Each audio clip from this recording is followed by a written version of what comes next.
महाराष्ट्रात उघड झालेला शिक्षक भरती घोटाळा नागपुरातून उघड झालाय। वर्ष 2019 ते 22 या कालावधीमध्ये हा घोटाळा झाल्याचा दावा करण्यात येतोय। या घोटाळ्यातली प्रमुख पात्र कुठली ते लक्षात घ्या। यासाठी आम्ही आपल्याला या घोटाळ्यातला सूत्रधार कोण आहे ते शोधून दाखवण्याचा प्रयत्न करतोय।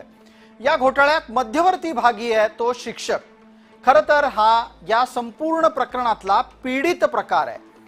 शिक्षक पीडित आहे आणि त्याला शिक्षणाधिकारी, शिक्षणाचा उपसंचालक आणि त्याचबरोबर शिक्षण संस्था चालक या तिघांनी मिळून नाडलं आहे।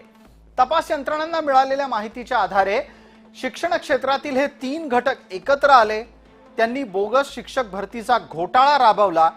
यामध्ये आत्ता तर केवळ प्राथमिक शाळेतल्या बोगस शिक्षकांची भरती समोर आली आहे। माध्यमिक, उच्च माध्यमिक आणि महाविद्यालयीन शिक्षक भरती घोटाळा तर अद्याप अंधारातच आहे। जेव्हा महाविद्यालयीन स्तरापर्यंतचा शिक्षक भरती घोटाळा उघड होईल तेव्हा याची व्याप्ती अब्जावधीमध्ये जाईल अशी शक्यता व्यक्त होतीये।